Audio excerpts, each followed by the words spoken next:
এখানে ভাগবতে বলছে 10টা বিষয় আর গীতায় বলছে 5টা বিষয়।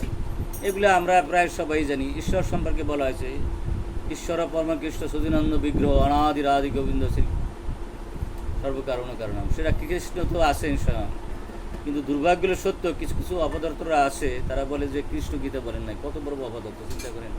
এই ভগবান বলছে যে যাই হোক। আর এখানে জীব সত্তার কথা তো প্রতি অধ্যায় রয়েছে, আর গুণ তো রয়েছে, হ্যাঁ, কর্ম রয়েছে, আর একটা কাল। আর এই যে গীতা আপনার যুদ্ধ যে সংগঠিত, যে কালে সংগঠিত হয়েছে, কালে যুদ্ধ শেষ হয়েছে, কালের প্রভাব তো সবসময় চলতেই থাকে, কাল ছাড়া তো কিছু হবে না।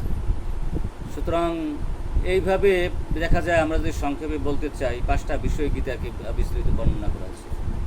এটা তো আমরা প্রায় সবাই বুঝি, এটা বেশি কিছু না। কারণ এই তো 17 গুণের কথা বলেছে, রজগুণের কথা বলেছে, তমগুণের কথা বলেছে, তাই না?